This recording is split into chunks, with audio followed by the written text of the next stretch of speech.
جمیل صاحب جو کہ اس ٹرانسمیشن میں ابھی ہمیں جوائن کیا. جی السلام علیکم مولانا طارق جمیل صاحب. جی وعلیکم السلام ورحمۃ اللہ وبرکاتہ. جی السلام علیکم مولانا صاحب. جی وعلیکم السلام ورحمۃ اللہ وبرکاتہ. مولانا صاحب پوری قوم دیکھ رہی ہے یہ ٹرانسمیشن اور پوری دنیا میں، اور سب انتظار کر رہے ہیں کہ سب اکٹھے ہو کے میں نے بھی 1 گھنٹہ دیکھی ہے. جی سب اکٹھے ہو کے متحد ہو کے یکجا ہو کے ایک ساتھ مل کے اللہ کے حضور دعا کریں. آستا ہے کہ یہ بھی فرمائیں کہ احتیاط کیسے کرنی ہے. اس کے حوالے سے آپ کا کہا ہوا پوری قوم بہت دل سے سنے گی اور مانے گی بھی. جی بسم اللہ الرحمن الرحیم والصلاة والسلام علی رسولہ الکریم وعلی آلہ واصحابہ اجمعین. جہاں تک احتیاطی تدابیر کا تعلق ہے وہ تو بہت زیادہ ڈسکس ہو چکی ہیں اور بہت زیادہ اس کو میڈیا نے بھی ماشاءاللہ اس کو ابھارا ہے، اس کو نکھارا ہے، اور اپنے اپنی جگہ پر ہر جگہ اس پر بحث ہو رہی ہے. یہ ہے، میں ایک چھوٹی سی حکایت سناتا ہوں. ہارون رشید کا والد تھا مہدی بن ابو جعفر منصور. اس کے زمانے میں قحط آ گیا اور لوگ بھوکے مرنے لگے، کتے بلیاں بھی کھانے لگے. تو مہدی رات کو لیٹا ہوا تھا تو ایک خادم اسے دبا رہا تھا. تو اس نے اپنے خادم سے کہا کہ کوئی کہانی سناؤ، میں بہت دکھی ہوں رعایا کے لیے. اس نے کہا امیر المومنین، ایک لومڑی جا رہی تھی سفر پہ تو بیٹے کو لے گئی شیر کے پاس کہ تو بادشاہ ہے، اس کو اپنے پاس رکھ لے امانت. اس نے کہا ٹھیک.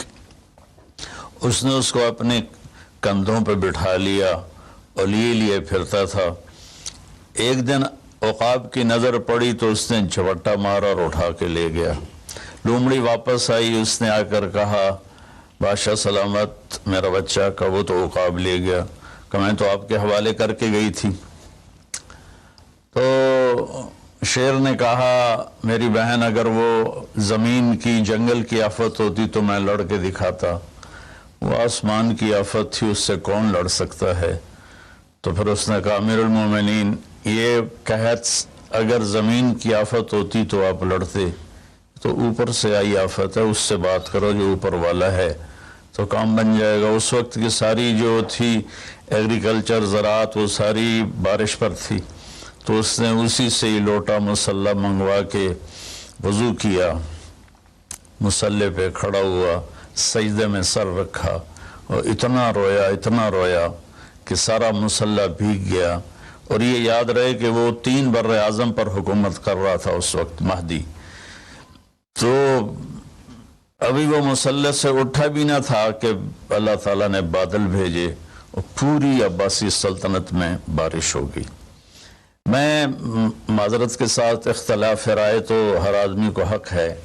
ہم جو ایک لفظ استعمال کرنا ہے لڑنا ہے، یہ آسمانی آفت ہے، اس سے لڑنا نہیں ہے. اس کا علاج کر کے اللہ کو عاجزی دکھانی ہے اور اپنا سر سجدے میں رکھ کے رونا ہے.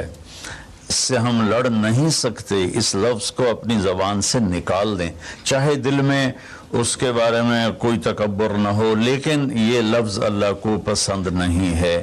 کہ مجھ سے لڑنا چاہتے ہو، دیکھنا ایک چھوٹے سے وائرس سے اللہ نے ساری دنیا کو ہلا کے رکھ دیا. میں ایک حدیث سنا کے پھر دعا کرتا ہوں. پہلے ایک دعا ہے، ما اصابکم مصیبت فبما کسبت ایدیکم، تم پر جو آفت آتی ہے تمہارے اپنے گناہوں کی کمائی ہوتی ہے. ینصرکم اللہ فلا غالب لکم، میں تمہارا ساتھی بن جاؤں تو کون تمہیں نقصان پہنچا سکتا ہے. وَإِن يَخْذُلْكُمْ فَمَنْ ذَا الَّذِي يَنْصُرُكُمْ مِنْ بَعْدِهِ، اگر میں تمہیں چھوڑ دوں تو پھر کون سی اٹمی طاقت تمہیں بچائے گی.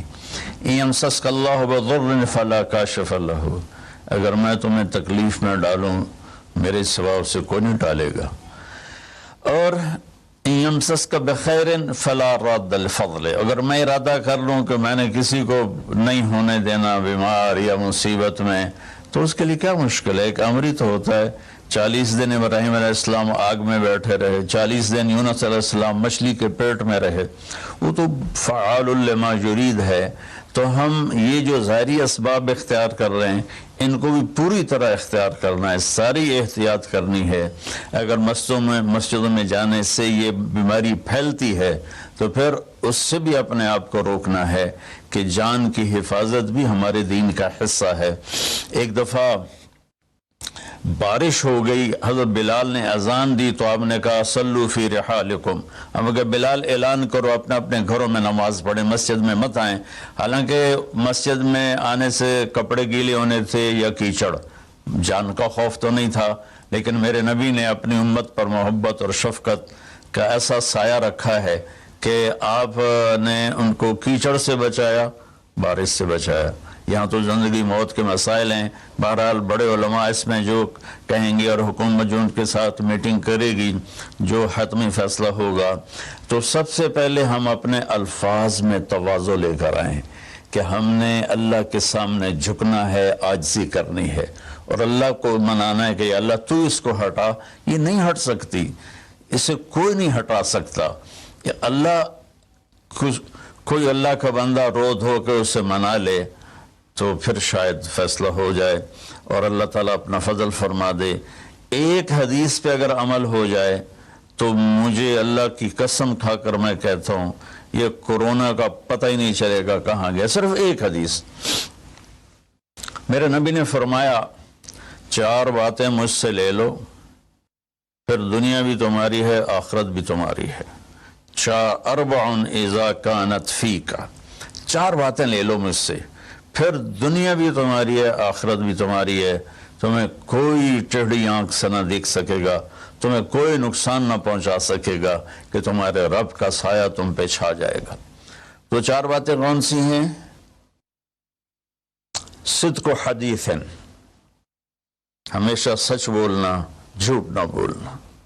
اب مجھے بتائیں، سارے یہ اینکرز بیٹھے ہیں، سارے ہمارے وزیر اعظم بیٹھے ہوئے ہیں، ہم کتنا جھوٹ بول رہے ہیں، ہم کس قدر جھوٹی قوم ہیں۔ ہم اس جھوٹ کے ساتھ اللہ کی بارگاہ میں کوئی مقام نہیں لے سکتے۔ تو میرے نبی نے پہلی بات فرمائی صدق و حدیث، سچ بولنا۔ دوسری بات فرمایا حفظ و امانت، کبھی کسی کو دھوکہ نہ دینا۔ یہ میرے نبی نے فرمایا میرا امتی ہر گناہ کر سکتا ہے، 2 کبھی نہیں کرے گا، ایک جھوٹ کبھی نہیں بولے گا، ایک دھوکہ کبھی نہیں دے گا۔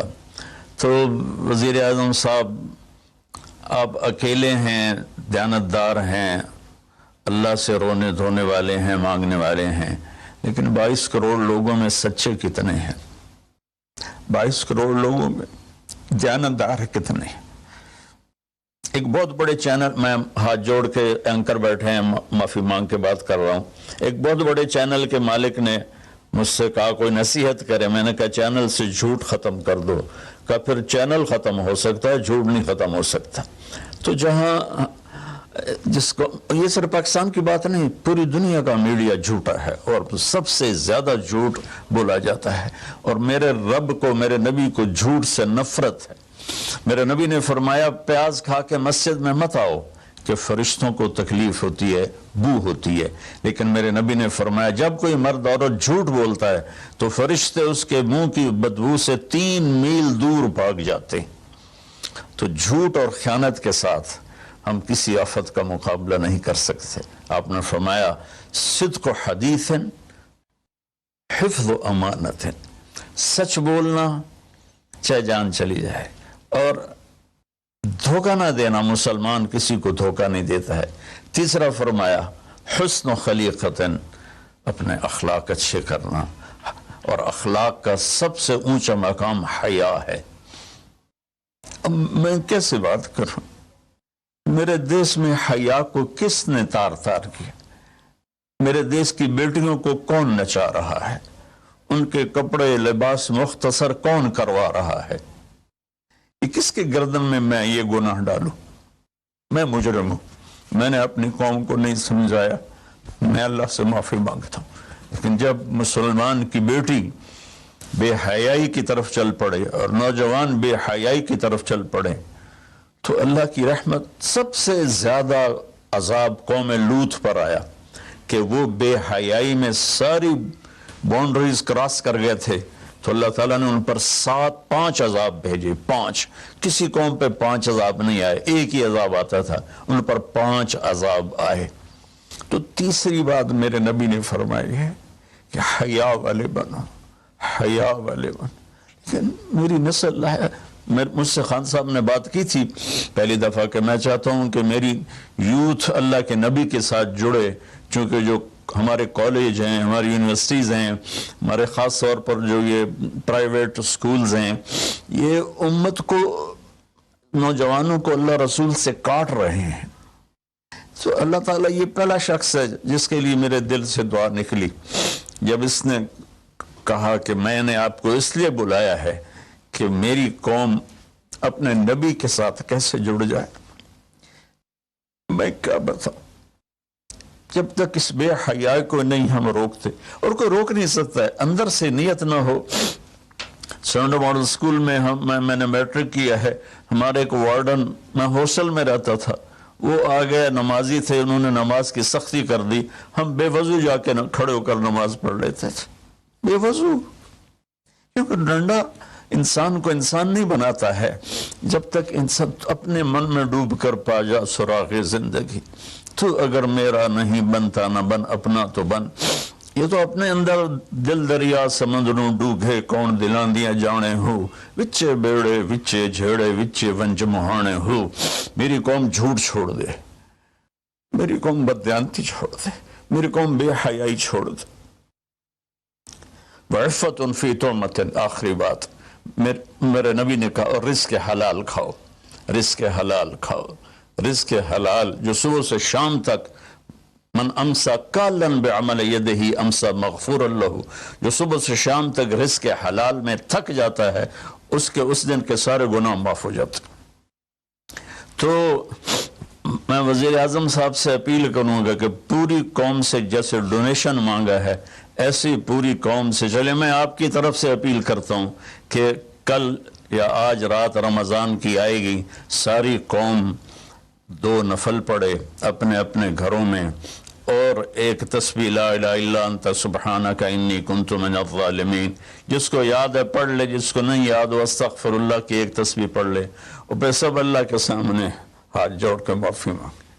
اور اللہ تعالیٰ کہتا ہے ما من یوم الا والبحر یستاذن فی ان یغرق ابن آدم. روزانہ, یہ مسند احمد کی روایت, روزانہ سمندر کہتا ہے یا اللہ اجازت دے میں چڑھ جاؤں اور ان کو بہا دوں. والارض تستاذن فی ان تبتلعہ, زمین کہتی ہے اللہ مجھے اجازت دے میں ان بے حیاؤں کو نگل جاؤں, ان جھوٹوں کو, ان بدماشوں کو, اس مافیا کو میں نگل جاؤں. تو والملائکۃ تستاذن فی ان تعجلہ وتہلکہ, فرشتے اللہ سے کہتے ہیں یا اللہ تو ہمیں اجازت دے ہم ان کا صفایا کریں. میرا اللہ کہتا ہے دعو عبدی فانا عالم بعبدی منکم, جاؤ جاؤ اپنا کام کرو, یہ میرا بندہ ہے اور میں جانوں میرا بندہ جانے. ان کان عبدکم وشانکم بہی, تمہارا بندہ ہے تو مار دو. ان کان عبدی فمنی ولی عبد, اگر میرا ہے تو میں انتظار کروں گا, میں انتظار کروں گا. پچھلی قوموں میں ایک طوائف نے کتے کو پانی پلایا تو اللہ نے اس کی بخشش کر دی, معاف, ہم تو مائل بکرم ہیں, کوئی سائل ہی نہیں, کوئی مانگنے والا تو ہو. ان 4 چیزوں نے ہماری ہر چیز بکھیر دی, توڑ دی. کسی بھی قوم کے لیے جھوٹ, بددیانتی, بے حیائی اور رزق حرام یہ ان کو تباہ و برباد کر دیتا ہے. اور کوئی قوم سچائی, دیانتداری, پاک دامنی اور رزق حلال پر ہوگی تو اللہ کا سایہ ان پر چھا جائے گا, اور دنیا کی کوئی طاقت ان کی طرف آنکھ اٹھا کر نہیں دیکھ سکتی. ہم تو اجڑے چمن کے مالی ہیں. عمران خان کو اجڑا چمن ملا ہے, کہاں تک آباد کر سکے گا, اللہ اس کی مدد کرے. چمن کے تخت پر جس دم شہ گل کا تجمل تھا, ہزاروں بلبلیں تھی باغ میں, ایک شور تھا, غل تھا,